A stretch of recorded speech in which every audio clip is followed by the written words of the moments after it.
Hi, I'm Serena, and this is my co-host, Mike, and you're listening to Diapers and Deployments, Who's Got It Worse? The podcast that talks about all things military, the good, the bad, and the oh shit. On today's show, we introduce you to someone from SBA, the Small Business Administration. So if you're looking to start a business or a franchise, listen up. This podcast is supported by Skill Mill Corporation, helping veterans transition to the civilian workspace. Serena, I'm going to share the text message I got this week about you, and I shared it with you. Remember? Okay. You're like, oh, God. Yeah. So my buddy, not a veteran, I asked him to listen to the show for us to see how we're doing, right? Uh-huh. And he says, okay, bro, I'm not saying this because I love you and you're my friend, because if you sucked, I would tell you suck. This is the way he writes, right? He said, podcast is awesome. Great content, great cause. Serena is great. Love the Robert Patrick one, too. It sounds like a real stand-up guy. He said, I want a Ride the Legend shirt. So I guess those are popular. He said, and I most definitely want to see Serena's tattoo. Yeah. Because we talked about that a couple shows I ago. know. I know. Yes. I mean, they're not. It's for right, Brandon's eyes only. Friends, you heard that. So forget about the tattoos. I do have to say, wearing a bathing suit, it is very visible because it's big, so I can't hide it. However, I don't know how many fans are going to see me in a bathing suit anytime soon. Well, hey, I'm going to tell you how many fans are going to see me in a bathing suit. None. I don't have a body for it. That's okay.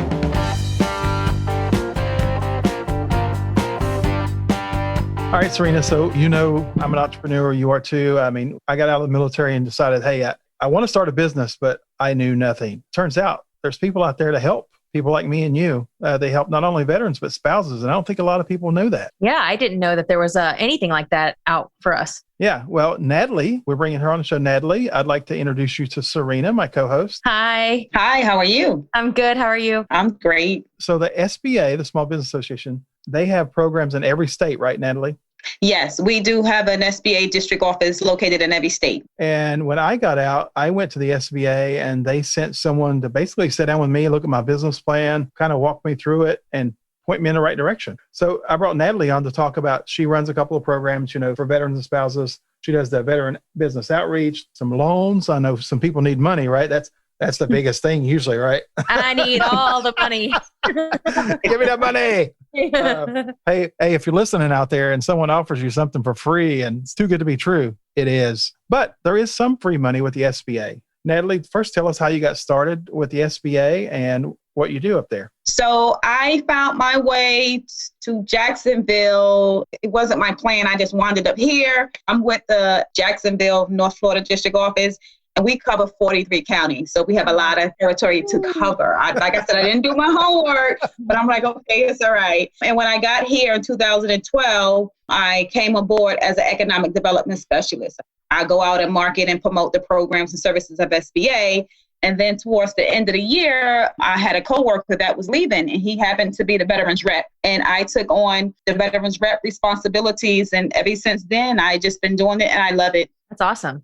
So tell us a little bit about the business outreach and we'll get to the loans last because I know everyone wants to hear about money. And then the Boost the Business program. So the Veterans Business Outreach Center, we call that the VBOC for short. They're one of the SBA resource partners that we partly fund. And their role is to provide free business mentoring and counseling. Okay. They also provide training January through December. And sometimes those trainings are free and sometimes they may have a small fee attached to it. So that resource partner was created specifically for our veteran community, including the spouses that wanted to start a business or grow a business, or at least just learn what's involved in that whole process. The Veterans Business Outreach Center is located in Panama City. They do cover the whole state of Florida, and anyone that's basically not within, let's say, an hour's drive or whatever, they can still work with the Veterans Business Outreach Center, but it will be over the phone or through the computer. So even before we got in this pandemic, there was individuals doing counseling over the phone or, virtually. The VBOC has been a resource with SBA about 20 years. And hopefully one day, we can say, hey, we have two VBOCs in the state of Florida, because in Florida, we do have 2 district offices. I'm with the North Florida district office, and we have a South Florida district office. So maybe one day we'll have another bebop. Well, Florida, there's a lot of veterans in Florida. So I'm guessing that you guys stay pretty busy. We do. And again, with the territory that we cover, the military bases that we cover, yes, we do have a lot of grounds that we do cover. And that bebop that, I always talk about, that was the first bebop created within the agency itself. So, we have a number 1 bebop as well. You talk about Boost the Business. Tell us a little bit about that. We started Boost the Business back in 2012. It's a 2-day entrepreneurship track. So it was created for those individuals that were getting ready to transition out the military and wanted to either entrepreneurship, education, or employment. So those individuals that check entrepreneurship, Boost the Business was the program that was created. Coming to the table with DOL, DOD, VA. So they came up with Boost the Business, and the Small Business Administration. We're the ones that basically are in the classrooms conducting those trainings. 8 modules are delivered: financing, marketing, business plan, economics, and a couple of more. And we bring in our resources, including the Veterans Business Outreach Center. They're one of the lead trainers for that. And we deliver those trainings to the military installations in our territory. Then it was like, okay, wait a minute. What about those individuals that transition out that don't have access to the military installations that want to take those classes? Right. So they came about with the Reboot. That's the same program, but it's just not delivered at a military installation. I can deliver those trainings in areas that don't have a military base next to them. Okay, I can do it in classroom. And of course, lately I've been doing Reboots online. So now those individuals have an opportunity to do the Reboot program as well. After someone attends the 2-day training, if they want to take another piece of it, that's a 6-week online training. And when that individual completes that, they do walk away with a business plan. That business plan is spelled out where they can see it, they can understand it.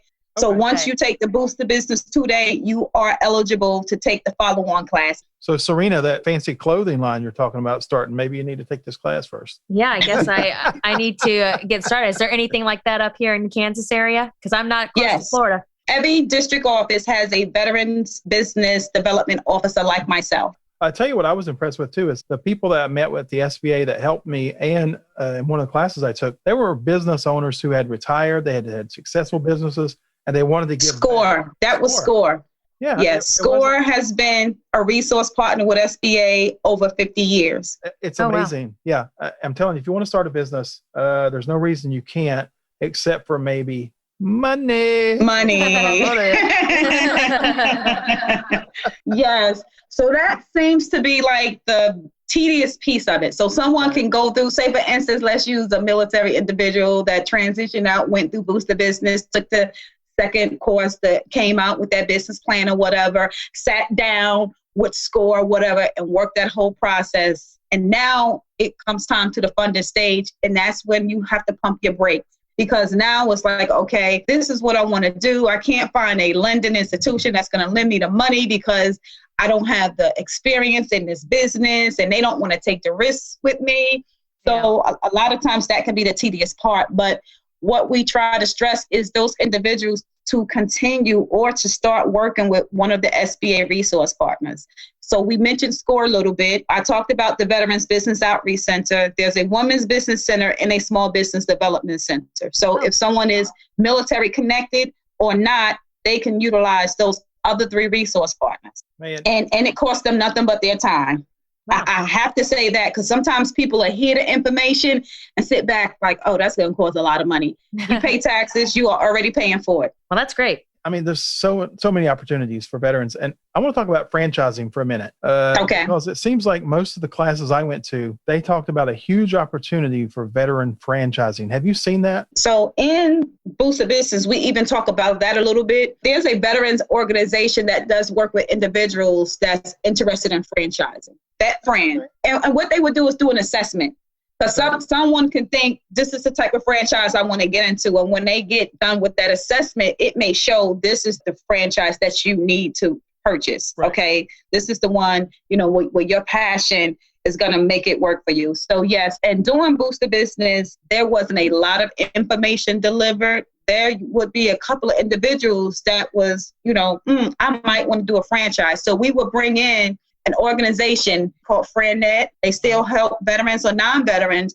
They do the assessment. Again, it costs the individual nothing. And they will come in and just do a whole spiel of how that would work. Some franchises, there's a $30,000 buy-in. It's not very high, right? Some are millions. I think Chick-fil-A is one of those. I'm trying to remember, but if you want a Chick-fil-A store, you don't say, I want one in Florida. You say, I want one. They tell you where you're going to go open one. And they tell you, yes. And that's, I know a lot of them. And because, you have people that just don't know. They just think a franchise would work great right there. Right. No, you have a lot to learn. You have to go and get that Bible-based, I call it a Bible, but just to show, what to expect, how much skin in the game you need to have or whatever. Right. So, yeah. And even if it's a franchise, our resource partners can still assist individuals with getting into a franchise, because you're still going to need a business plan, even though there is a tool already, but there's still some things that you're going to need. There's a lot of companies that really, really want veterans because as a group, veterans and spouses, you've been in the military a while, you're organized,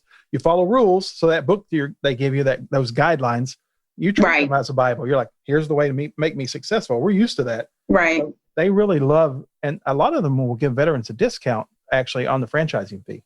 Oh, right. Really? And that's why VetFriend is an organization that will work with them, because some individuals won't know that there is a discount. So a lot of times VetFriend does that work for them to let them know, hey, they're going to give you a discount or whatever, or they may have in-house funding or whatever. So if there's a veteran that's looking to get into franchise, we would suggest, working with VetFriend. Serena, maybe we need to franchise out your mom and dad's store, because I like Western wear and we don't have one of those down here. You think Niagara's Western store could make it somewhere else? We need to open it as a franchise? Well, I'm kind of busy now. Yeah, just do the marketing. You get one of the resource partners to do the marketing. And if in that territory that you're looking to open, if those numbers are right, then yes, there's a need for it. I'll need to ask my dad if he wants me to franchise it out. Maybe I'll move down to Florida. I'll open up a Niagara's Western store franchise down in Florida, because you're trying to get me down there so bad, Mike. Natalie, I don't want to take up all your time. I just wanted you to come on the show and talk a little bit about franchising. But before you go, I do want to know, is there any weird businesses that you've seen people start?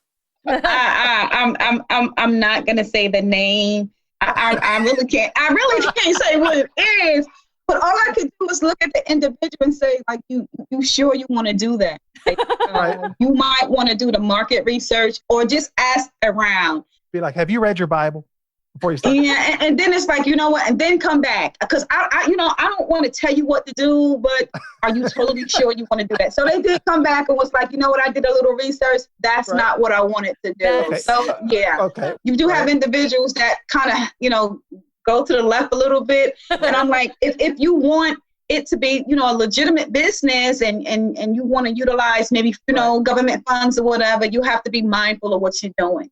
So yeah. Will the SBA fund massage parlors? No,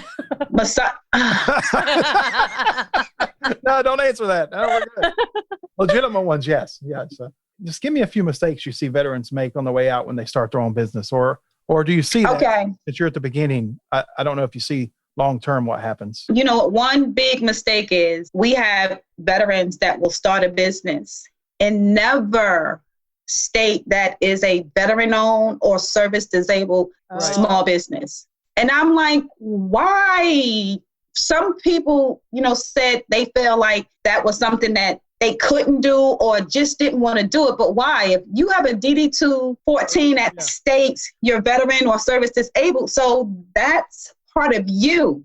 You're leaving money on the table. So you're saying everything else that my business does and everything else, and you leaving the most important thing out, that you're military connected. Mm-hmm. And another issue I see is those individuals would get into business with someone, but this individual is using that veteran for that status, and that veteran-owned small business will wind up getting in trouble, not knowing why this person wants to be in business with them. Mm-hmm. Well, Natalie, we're gonna let you go. I know you got a family, and you don't want to stay on the phone with us all night, because me and Serena can talk, can't we, Serena? We could talk all night. Okay. Thank you so much for coming on. I appreciate it. Yeah. And thank you for everything you do for our military and our spouses. I mean, that's amazing. And I know that you provide a lot of great information and make a lot of people successful. Okay. And thank you for having me. Thank you for giving me this platform to be able to talk about SBA and all that we do for our military community, including the spouses.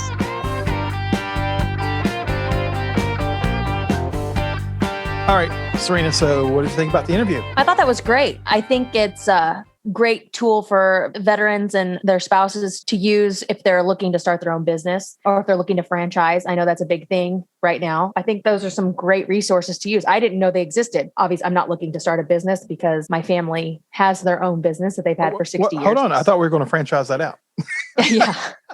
This is a good time to talk about your family business because you're there, you're working, and I've been to the shop. I mean, they sell some amazing Western wear. So tell us a little bit about it. Yeah, it's a family-owned business that my grandpa started 60 years ago. And there's 2 stores here in the Kansas City area. One is run by my dad and my mom and my brother. And now they have sister All right. there. True because family-owned business. I've been away for 20 years with my husband's traveling around the country as he served. And then there's another store that my uncle owns with my aunt and their daughter. It's Western wear. It used to be a grocery store and then it turned into a feed store. And now it's a clothing. Western's closed. It's kind of trendy right now. Western's in, boots that are definitely in, cowboy hat. I love boots. And now the big thing is, I don't know if you've heard, have you ever heard of Hey Dudes, the shoes? My daughter bought a pair of white Hey Dudes and went mudding over this past weekend. So let's not talk about them. Oh my goodness. Okay. So my family just got Hey Dudes in and they're on the website. So you have to go check them out at nigroswesternstore.com. Nigros, Nigros, westernstore.com. But the Hey Dudes are here and they are flying off the shelves. I didn't know that they were so cool until I got here. I went with my daughter to buy them and she's like, Dad, you should get a pair. And just like the Crocs, I refuse to put those on my feet. But I could be wrong. Maybe they're comfortable, but everyone loves them. They are comfortable. My dad has a pair that he wears around the house. And he wears them out, actually, I think. I mean, he might have 2 pair, actually. And they're real nice. Yeah. But they have a lot of cute styles, I have to say. I'm not like into the original looking ones. I'm not really into, but they have some cool ones, like some booties with leopard and fur. So definitely go to the website and check them out or have your daughter go check them out. Hell no. She's not listening to this one. I don't need to buy any more Hey Dudes. I just spent all that money for them to be from white to mud colored in one weekend. But back to the interview. I want to say there's a few things that caught my attention. So I started the business and and they helped me a lot. They really did. They have some great information and everyone listened. They know that, but let's talk about the whole veteran status thing.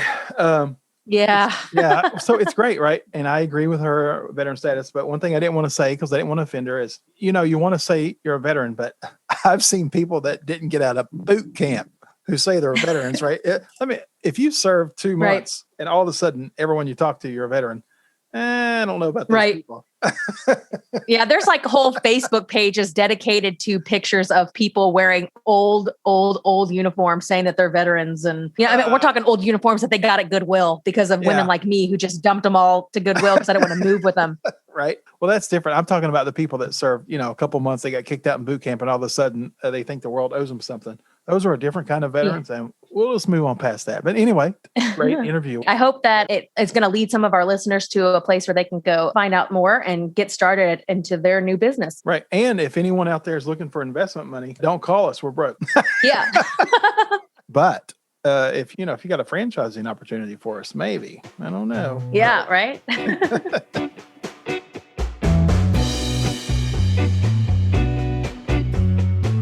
All right, Serena. So you know what time it is. What do you got? What are you drinking? Drink of the week. Oh, I like that. That's a new twist. I can't sing, so.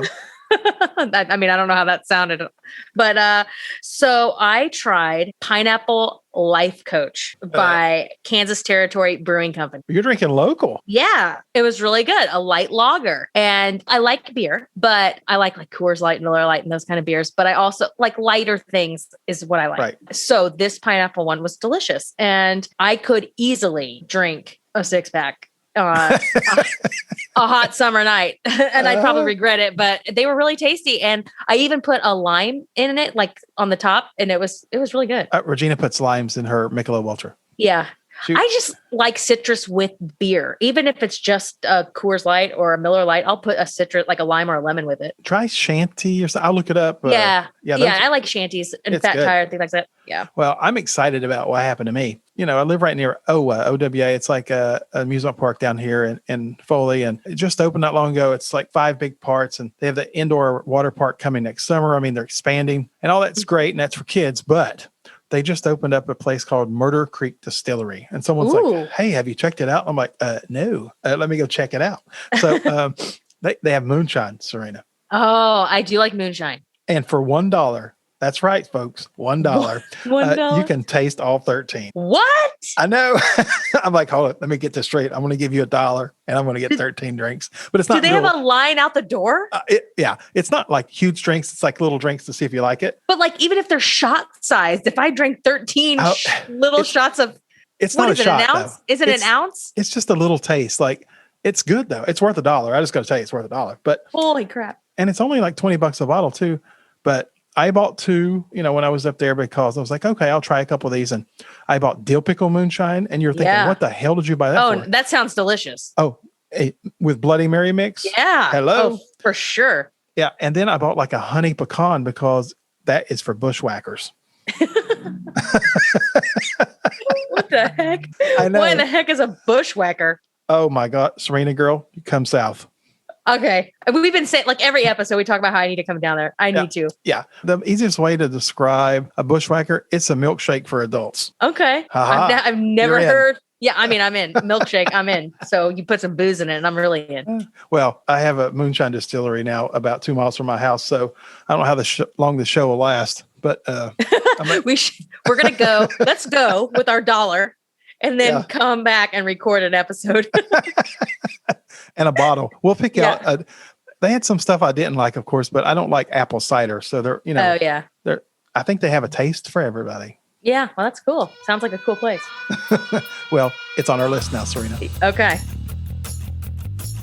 Thanks for listening to this episode of Diapers and Deployments, brought to you by Skill Mill. Go to skillmill.com to check out our blog and create an account. You can also find us on social media.